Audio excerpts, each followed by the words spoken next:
the opportunity to speak today. I speak today to purify myself. So with that, we'll just, would anyone like to sing the Jai Radha Madhava for all our benefit? Jai Radha Madhava Jaya Kunja Bihari Jai Radha Madhava Jaya Kunja Bihari Jaya Gopijana Vallabha Girivardhari Jaya Girivardhari Yashodanandana Raja Janandana Yashodanandana Raja Janandana Jamuna Tira Banachari Jamuna Tira Banachari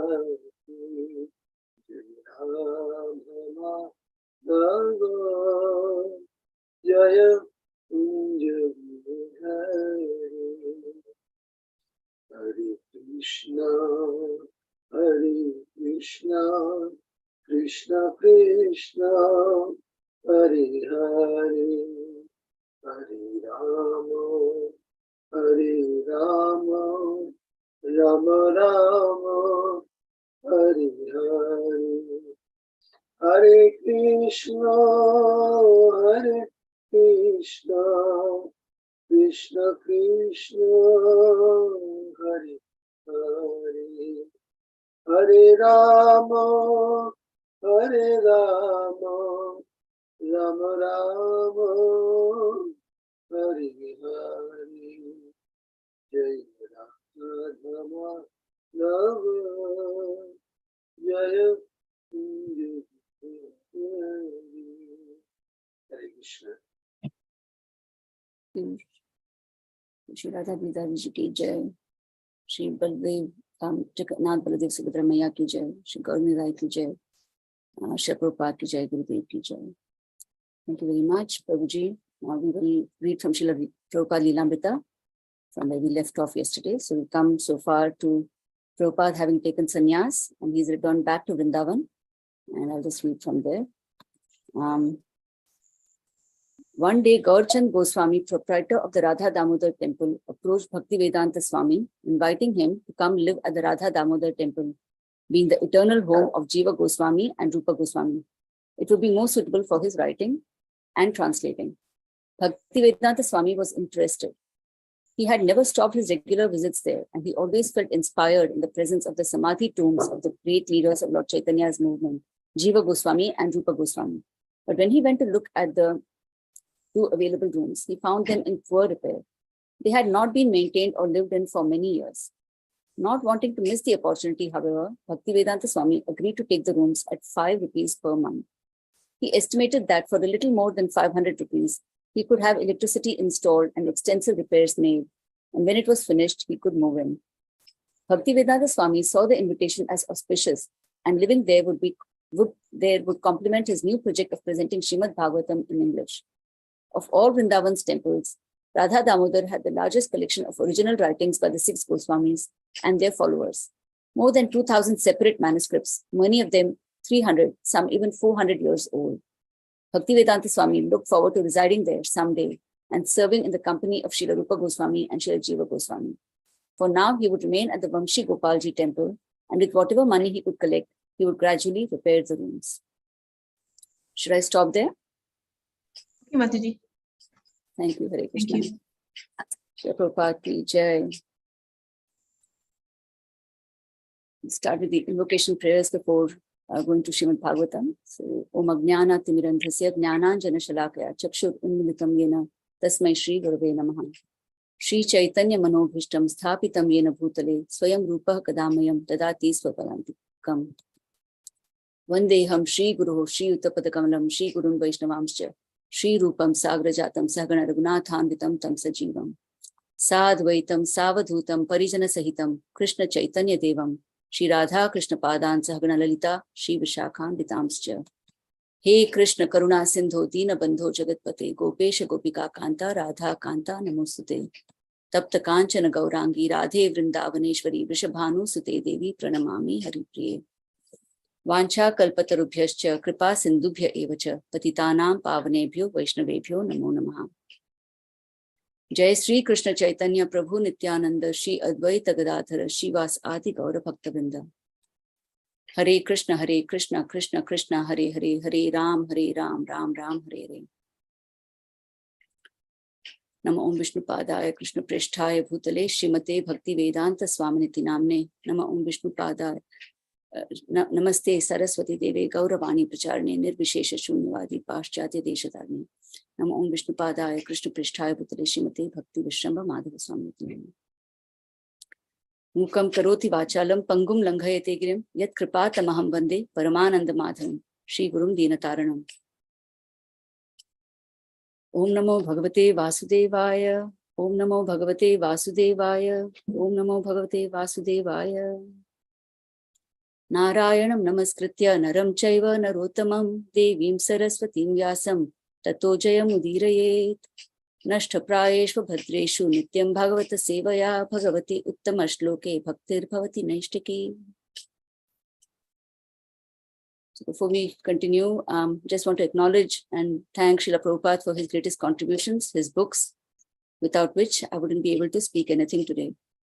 So thank you to Srila Prabhupada. So today we're reading from Srimad Bhagavatam, Canto 4, Chapter 22, verse number 48.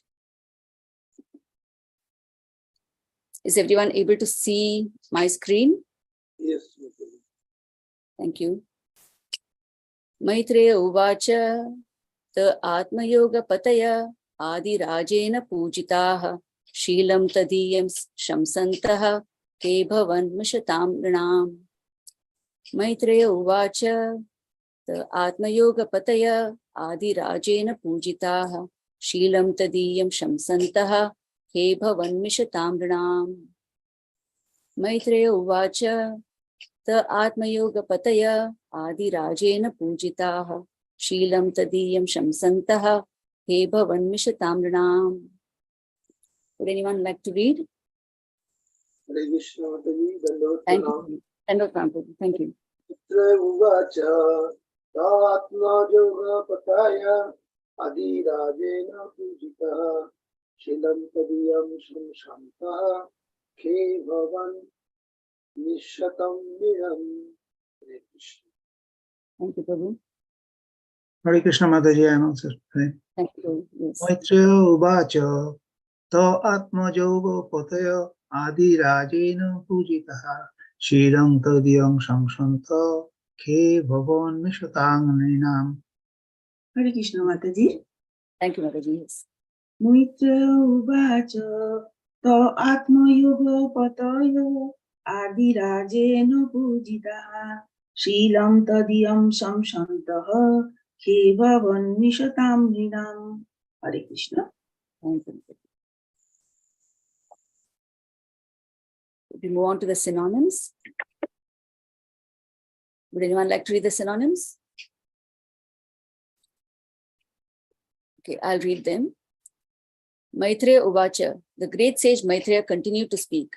They, Atma Yoga Pataya, the masters of self-realization by devotional service. Adi Rajena, by the original king Prithu. Pujitaha, being worshipped. Shilam, character. Tadiyam, of the king.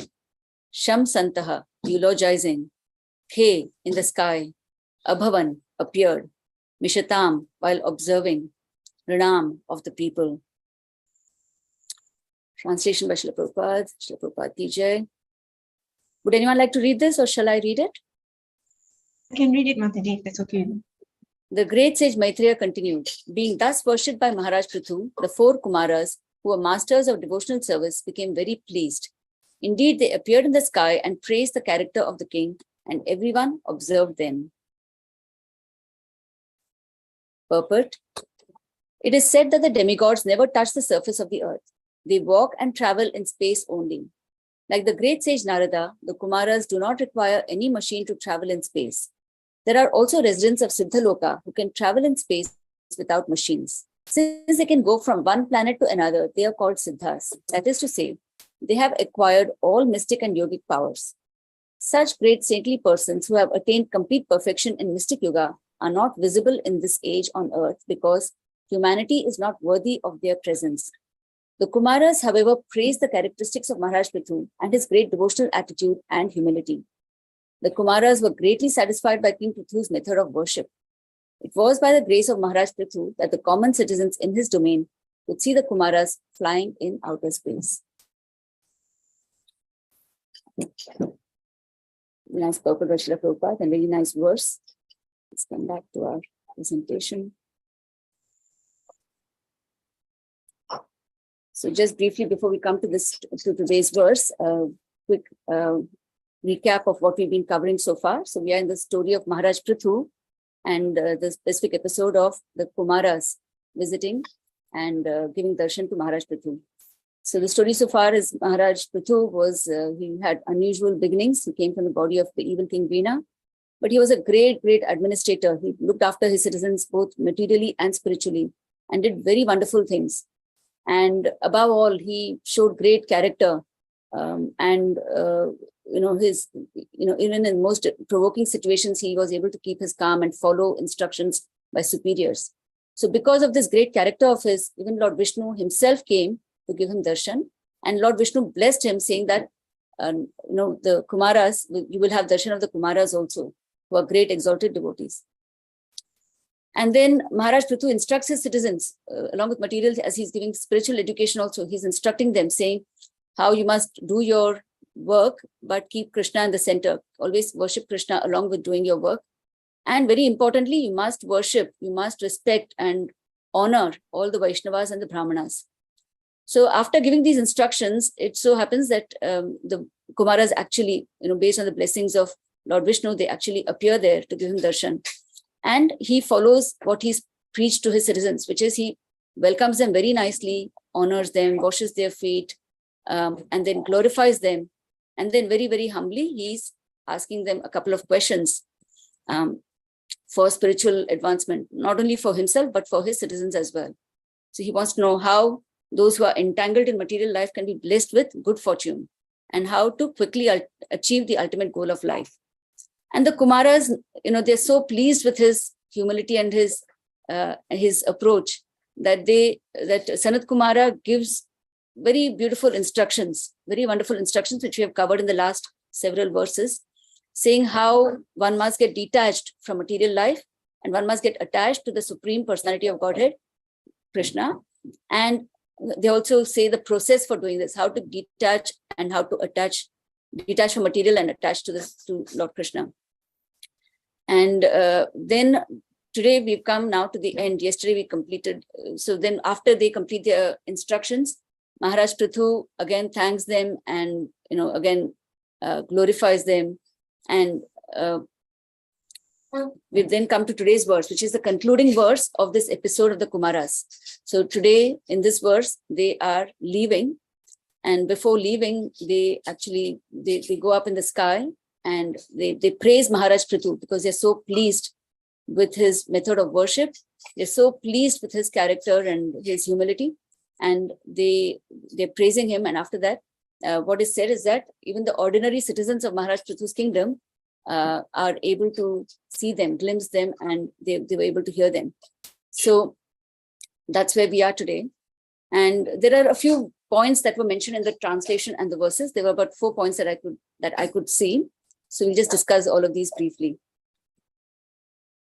So the first one was the appreciation of Maharaj Prithu by the Kumaras. So previously, Maharaj Prithu has glorified the Kumaras, and now the Kumaras are glorifying King Prithu. So King Prithu was no ordinary person, even for an ordinary, if someone is just an ordinary person, does not have anything to be proud about, then it's not very great that if he's humble.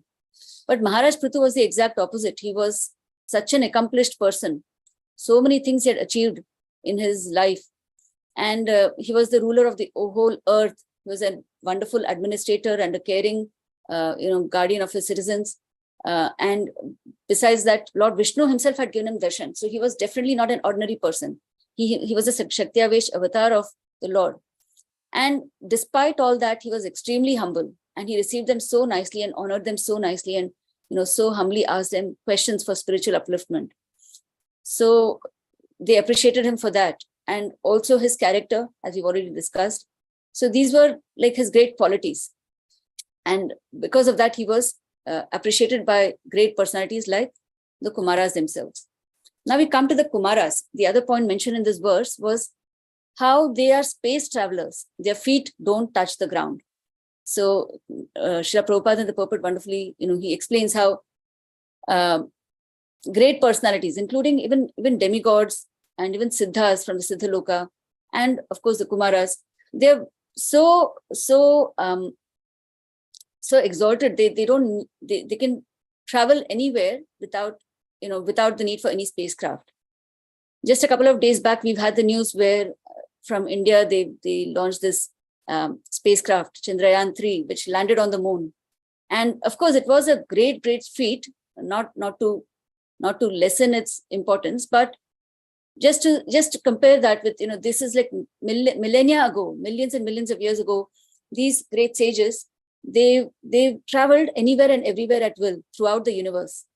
And why the universe? They even went beyond. We know the story of how they went to Vaikuntha Loka, and the episode of them meeting Jaya and Vijaya, the doorkeepers of Lord Vishnu's abode.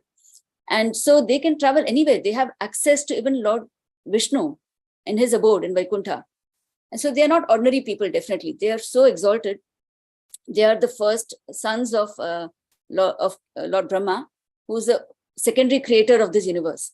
And they are the older brothers of Rudra or Lord Shiva. So definitely by no means they are ordinary people, and they could travel anywhere at will. And then comes the next point where such exalted people, they're almost next to Lord Brahma, that exalted. They're normally beyond the reach of ordinary people. Ordinary people cannot have access or cannot have, do not have the ability by their own endeavors to see such exalted people, to have darshan of such exalted people. It's just like the president of maybe the biggest country, say the USA, we won't have any, we don't have any chance of ever, ordinary people don't have the chance of ever having any audience with President Biden or with any great president or even Prime Minister Modi for that matter. But when you have a relationship with somebody very close to the president, then you have access. So here we are talking about ordinary people in King Prithu's kingdom.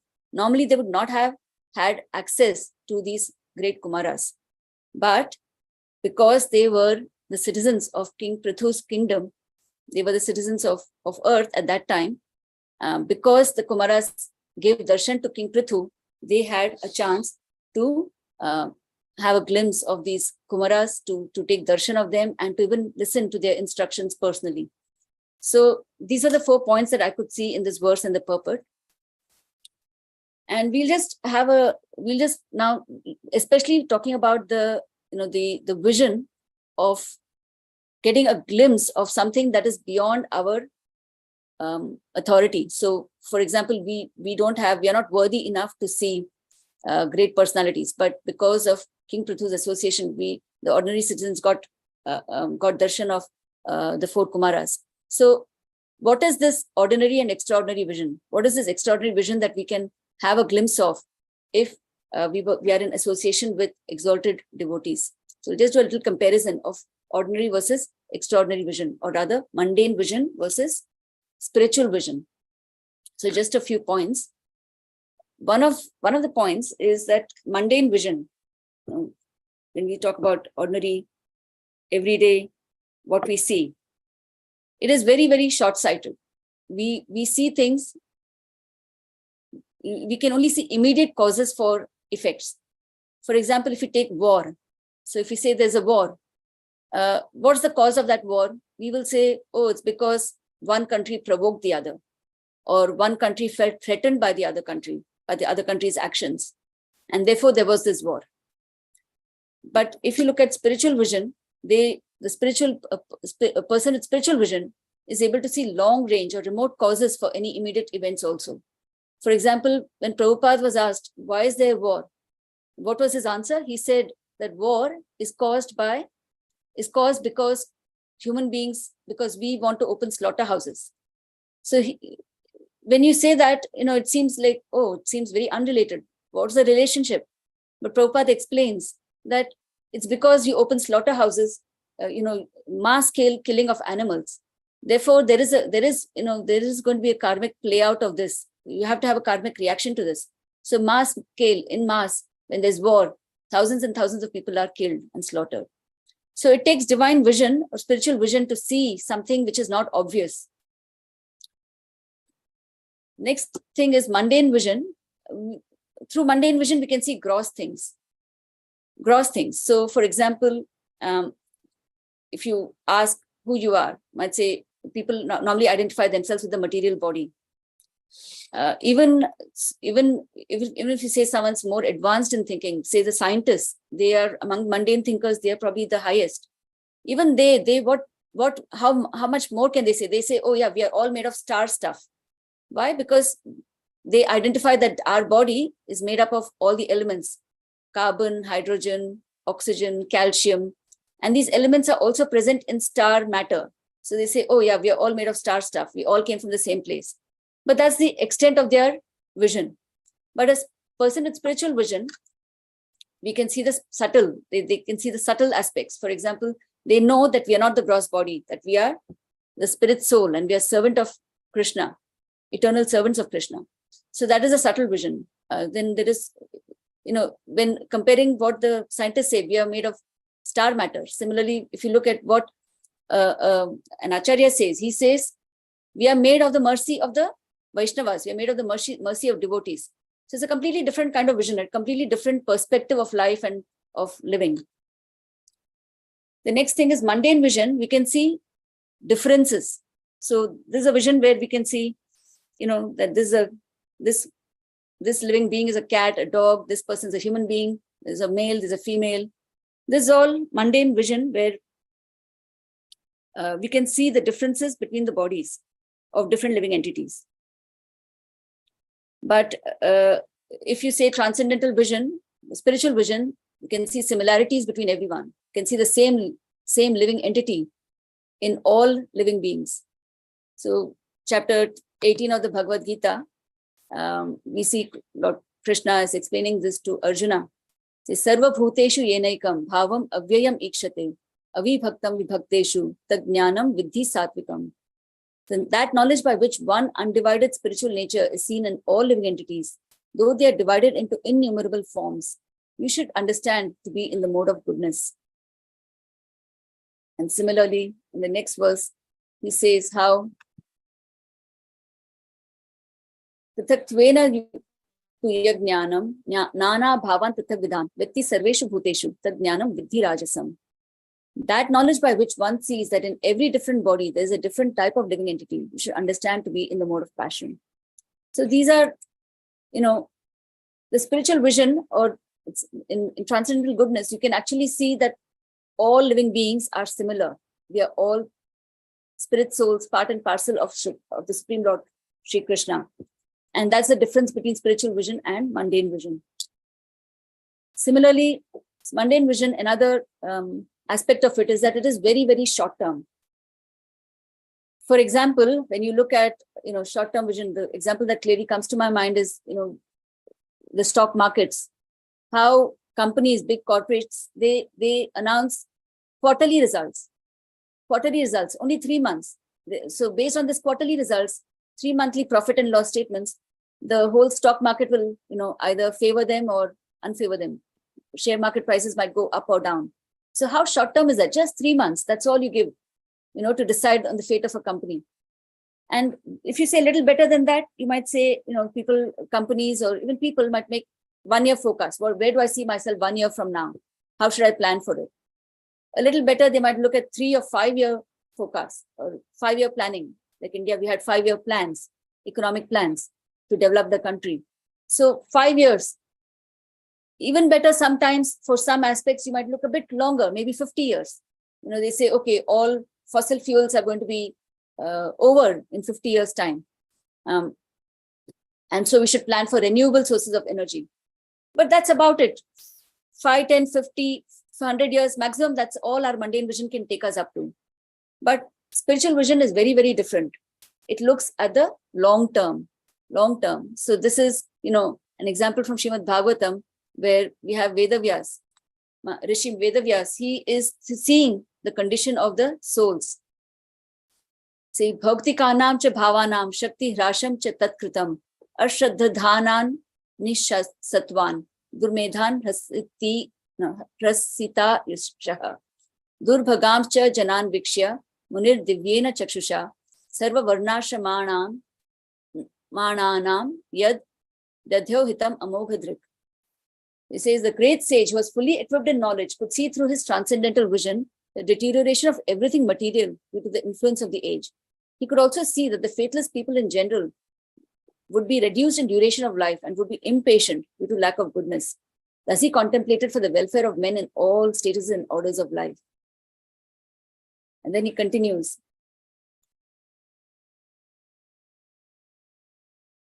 He saw that the sacrifices mentioned in the Vedas were means by which the people's occupations could be purified. And to simplify the process, he divided the one Veda into 4 in order to expand them among men. And so on and so forth. So we see Vedavyas Muni so many years back, 5,000 years back, he could see, oh yeah, Kali Yuga is coming. That the people of this age are unfortunate, Madhbhagya. They're very unfortunate, they're lazy, they're obstinate, they don't have the ability to focus and concentrate. So he, in his vision, Vedas were only one, but he said, okay, to make it easier, let me compile it, let me divide it into 4. And then the 4 Vedas, he handed it to 4 different disciples, and then each of them perfected that particular Veda, and then they had a disciplic succession. And that's how, Vedas became accessible to the general mass of people. But then again, he saw, oh yeah, this is all right, but there should be something more. So he gave Puranas, stories from history which could teach people. Then he said that is also not enough, because you still need some intellectual abilities to understand all this. But the general mass of people are going to be totally not intellectual. They're going to be very, very, very, very simple-minded. How are they going to understand this? So he thought further. He said, let me compose the Mahabharata, the Itihas. This Mahabharata is for everyone, even the people of small intelligence, and so on. And then he was still dissatisfied. Then he thinks, oh, it's because I've done all this work, but I have not glorified the Supreme Lord. And then his guru, Narad Muni, arrives there and also, tells him the same instruction. And then Vedavyas Muni, out of his great compassion, he composed the Srimad Bhagavatam, which is what is benefiting us all today. So look at the vision of a spiritualist. He can see millions and millions of years ahead. So the other aspect of mundane vision is that it is very superficial. So recently I was reading a report by, it was a report by one of the big 5 consultancies. So very big consultancy firm of the world, and which gives advice to even big corporates and big corporate leaders as well as governments. But when I read this report, so the report was about why young people, Gen Z, or the youth of today, why they are anxious for the future. So I thought it's very interesting. Let me see what they have to say. Might throw some idea on, what are the causes of anxiety and how we can fix this.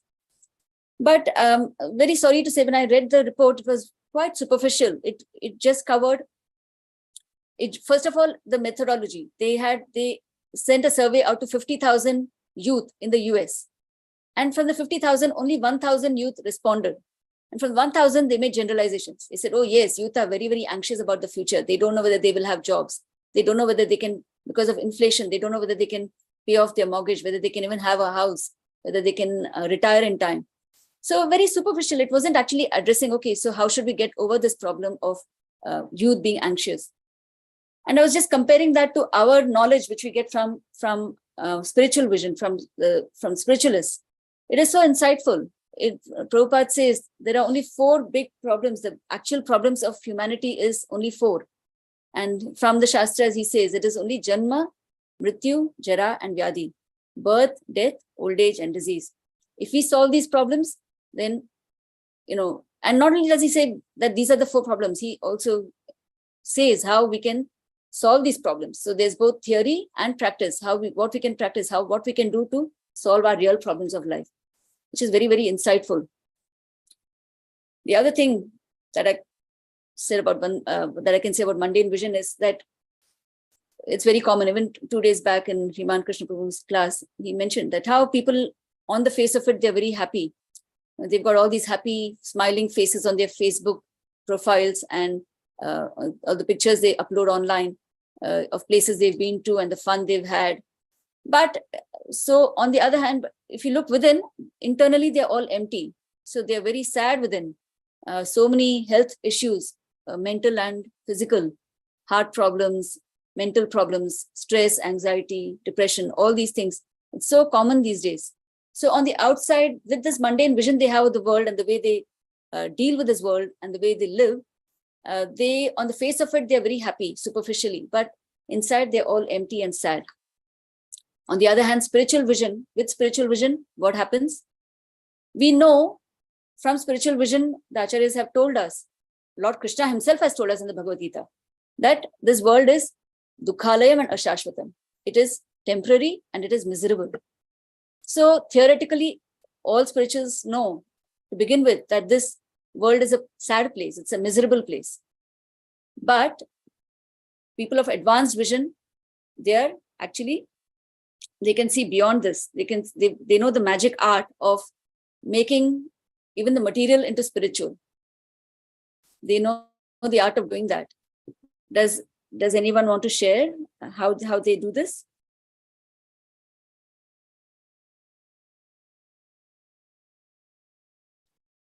So we see from, they know how to make this Dukhalayam place into a place of happiness simply by engaging everything in the service of the Lord.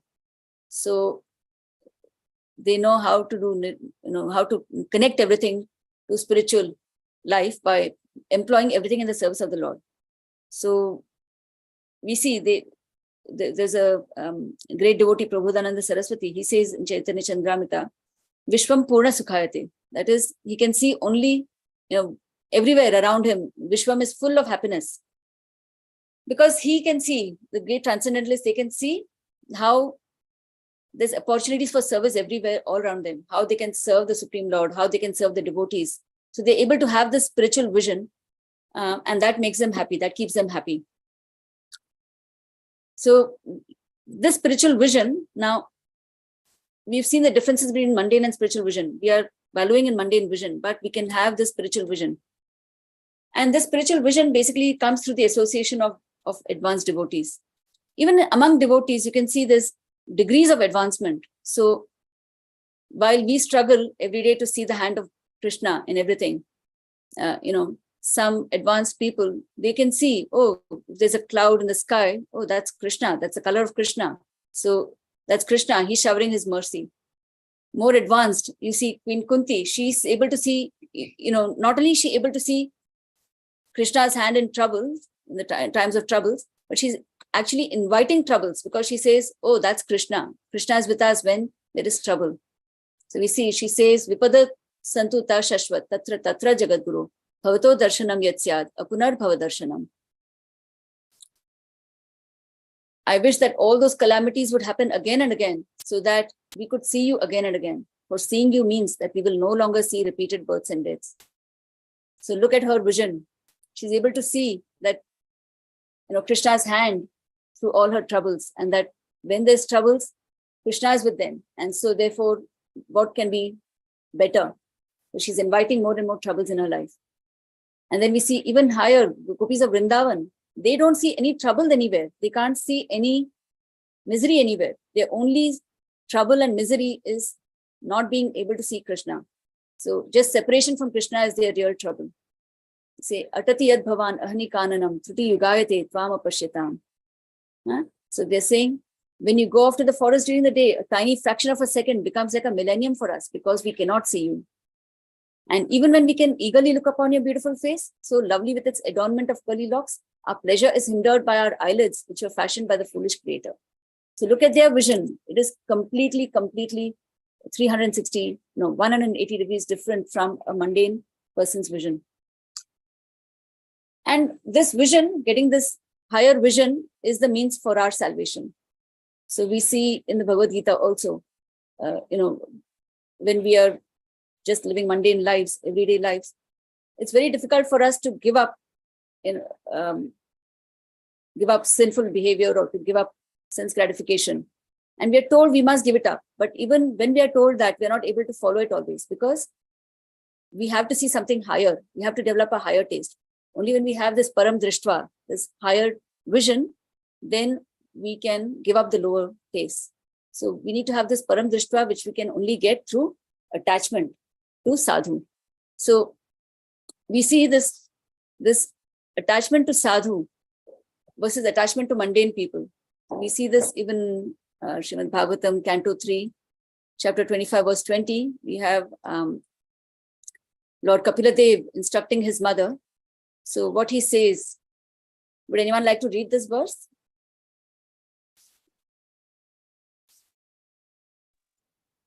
Hare Krishna Mataji, I pray. Thank you, Prabhu. Thank you. Prasangamajaram pacham atmano kavayo vidu soeva sadhusho krito moksho dvaramapavritam. Thank you, Prabhu. And also the translation, please. Translation. Every learned person knows very well that attachment for the material is the greatest entanglement of spirit soul, but that same attachment, when applied to the self-realized devotees, opens the door of liberation. Thank you, Prabhu. Hare Krishna. So, Hare Krishna. So, how attachment needs to be there, but attachment to the self-realized devotees and detachment from material. How attachment to self-realized devotees opens us the door of liberation as a road to our salvation. So in the purport also, Srila Prabhupada says, here it is recommended that attachment should be transferred to the self-realized devotees, the sadhus. And who's a sadhu? Sadhu is not just an ordinary man with a saffron robe or long beard. A sadhu is described in Bhagavad Gita as one who unflinchingly engages in devotional service. So he says a sadhu is a strict follower of devotional service. It is recommended here that if one wants at all to realize Brahman or spiritual perfection, his attachment should be transferred to the sadhu or devotee. Lord Chaitanya also confirmed this. So he says, we see similarly in Canto 5, we have Lord Vrishabhadev instructing his sons. There also he's saying the same thing. He says, one can attain the path of liberation from material bondage only by rendering service to highly advanced spiritual personalities. And then these personalities are impersonalists and devotees. Whether one wants to merge into the Lord's existence or wants to associate with the personality of Godhead, one should render service to the Mahatmas. So that's again the same repetition of that how we have to associate and have and be attached to devotees, and through them we have a glimpse of something much higher, a higher dimension. Similarly, Lord Chaitanya also says in Madhya Leela, it is quoted when he's instructing Rupa Goswami. He says, Sadhu Sangha Sarva Shastra Koy, Lava Matra Sadhu Sangha Sarva Siddhi Hoy. The verdict of all revealed scriptures is that by even a moment's association with a pure devotee, one can attain all success. So this is the means to have a higher, though we are not qualified, if we want to have a higher vision and therefore attain liberation and go back to Godhead, our way would be to attach ourselves to a sadhu, to exalted devotees. And even I heard this very nice explanation of the word vairagya. So we say we have to be detached from the material world. So I was listening to Keshav Maharaj's class. He was saying that vairagya actually is broken up into two parts, vai and ragya.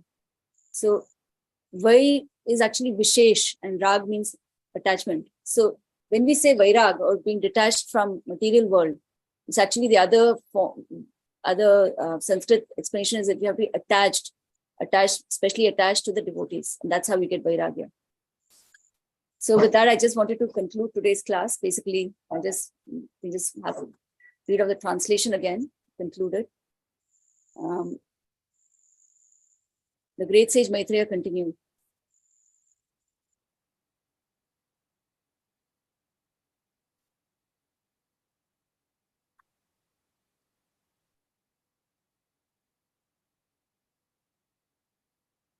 Being the great sage Maitreya continued, being thus, it's not showing, yeah.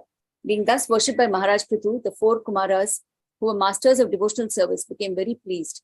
Indeed, they appeared in the sky and praised the character of the king, and everyone observed them. Yes, so I'll conclude here. If anyone wants to add anything or correct what I said, or any comments or questions, feel free to contribute now. Thank you very much. Hare Krishna. Hare Krishna Mataji, Dandavat Pranam. Dandavat Pranam, Prabhu. Such a beautiful clarification of that text. We have taken so much of effort to make us understand the importance of this text. It's really amazing. And you have performed so nicely, making a very clear understanding how this material vision and spiritual vision are entirely 180 degrees. People can't understand when one text is told to them. They just get amazed, or sometimes they're confused. But when you clarify them, as Prabhupada has clarified in Bhagavad Gita and Bhagavatam, make it so clear, crystal clear, then you see the long range vision is very, very important. Short vision, anybody can give the exam, the explanation. But what about the long term vision, which is very, very important? And that's how Srila Vyasdev anticipated 5,000 years ago the quality of the life, the quality of persons, their behavior, short-sighted, everything. And he gave us the instruction how to deal with that. And that's why the Bhagavatam has come into existence. And with the instruction of Narad Muni, he has given such a wonderful literature that really helps us to understand this material vision and spiritual vision difference. And from there, we can understand. And your examples about this, how this big farm of economics, they have given the short term is just on the basis of economic side, but they don't see which is the far side should be.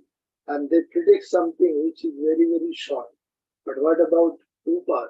Prabhupada has given long-sighted vision to understand the real nature of human being.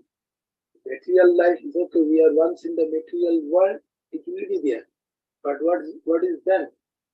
So that sight or that vision is given by Prabhupada through his book, Srimad Bhagavatam.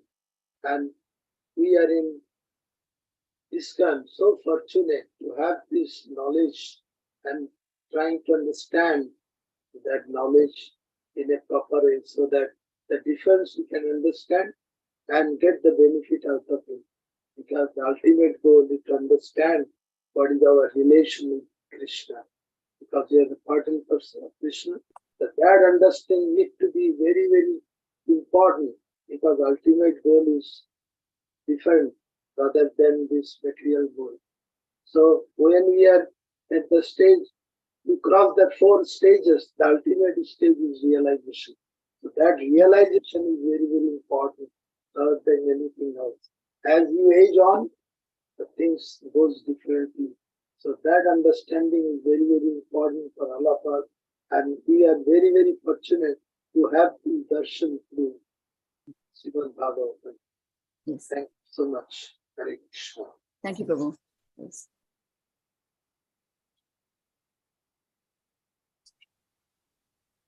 Hare Krishna Mataji, Dandavat Pranam, Hare Krishna.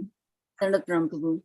Hare And thank Krishna. you very much for a very nice class, very expressly elaborating the various points, and particularly the short-sighted people and the spiritual vision. And just remind us the first question of the rishis that they have asked in the Naimisharanya to Sutta Goswami. The first question they asked to Sutta Goswami was, what is in their opinion? I mean, what is, because you have read all the scriptures and all that, but what you have ascertained to be the absolute and ultimate good for the people in general. And if we look at the question, the very questions only points out what is the foresight of the people. They want to know what is what in this material world, even with flittering happiness, we are thinking we're happy. And in this way, we try to be happy by sense enjoyment and in this way. But they have asked, what is real happiness? And that is eternal happiness. They have not asked for transitory happiness for a moment and all that, because they knew in this material world it is not, in a normal way, it is not possible. And also the answer from Sutta Goswami is also that. And he is given in, if I can remember this, chapter 2, verse 6, where he says that Savai Pungsam Paro Dharma Yata Bhakti Radakshute Ahita Gya Pratihata Yayatma Suprasidati. That means the mind will be completely satisfied if we associate with the Lord and our service and render service to the Lord. In this way, we can only be satisfied. So very clearly pointed out the short-sighted vision and the long-term vision for the happiness of the humanity. And thank you for that, but a very nice class. And that is the difference. We should always remember that if we go for short-sighted things, it will never give us happiness and it will not be a solution. Maybe temporarily it is like an illusion.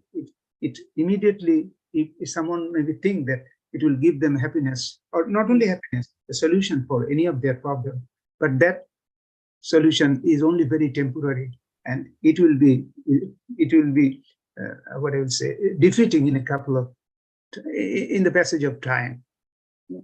But the eternal solution has been given by our sages, and we should follow them, and the more we associate with them, we can go to the right path, and that will automatically detach us from the material attachment, and we can go to the wrong direction, to the right direction. Hare Krishna. Hare Krishna. Thank you, Prabhu. That's nice observation. Savai Pungsam Paro Dharma. Thank you very much.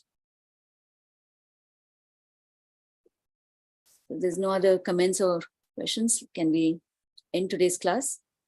Hare Krishna, Mataji. Just to add to this point, I have Yes. mentioned the differences in the chart. That happy, sad. So material people looks happy, but internally they are sad. The other 180 degree are sad, but they are internally happy. That's the actual what is that value of this books, which is really, really important to understand. Happy and sad and happy is entirely 180 degree difference. Yeah. So that's how this Bhagavatam is giving us. So through the connection of Krishna, everything will be Happy. Yeah. Thank you. Hare Krishna. Thank you. Hare Krishna. Hare Krishna, Mother Pranam. So inspiring to hear from you, especially unpacking this wonderful verse. So many things, so many takeaways. I like your points about comparison of the short-term vision and long-term vision, strides and price. The issue nowadays is that the democracy way of governance, they're trying to get extra votes, and they're just trying to pump up sense gratification to keep the voters happy. This is very short-term vision because the leaders, the politicians, they don't have long-term vision. So just to appease the populace to get more vote, they just give extra sense gratification, more annual leave, more pay, rugby, beer, women, lottery, to keep the people under control. It's if these leaders were more educated, had this vision like Prithu Maharaj, I think the world will be quite different. So a lot of things happening in the current situation is because the leaders are themselves completely off track, and they are like blind leading the blind. And just to get more votes, they're just giving more and more sense gratification. So the result is going to be catastrophic. So we asked them this vision. He was quite right. In the future, the Kali Yuga, because the people are short-lived, short memory, quarrelsome, the result is not going to be very, very good. But by Prabhupada's mercy, he has given this nice commentary on Srimad Bhagavatam to give what is the goal. And Prithuma is such a leader to follow and to emulate, like a benchmark. If the leader just get a glimpse of this, really, this world is quite different. So I really like your analysis, and it was very wonderful, very incisive commentary on this verse. I really like to thank you for this. Thank you. Thank you so much, Prabhuji. Thank you very much. And you're right, actually. Sometimes it feels like we're swimming against the tide. The tide is going one way and we are swimming against it. So sometimes it feels very uphill to read this message and to also convey it to others. But I guess there's some joy in that as well through preaching. But yeah, thank you very much for your comment. Hare Krishna. So shall we end today's class? Yes, it appears, Mataji, there is no other Okay. person to make comments. Vancha kalpotru Panchakalpatarubhyascha kripa sindhubhya eva cha patitanam pavanebhyo vaishnavebhyo. Vaishnavebhyo namo namaha. Her grace Tulasi Sevya Mataji ki joy. Shri Srila Prabhupada ki jai. Joy. Lord, All glories to Hare Krishna. Hare Krishna.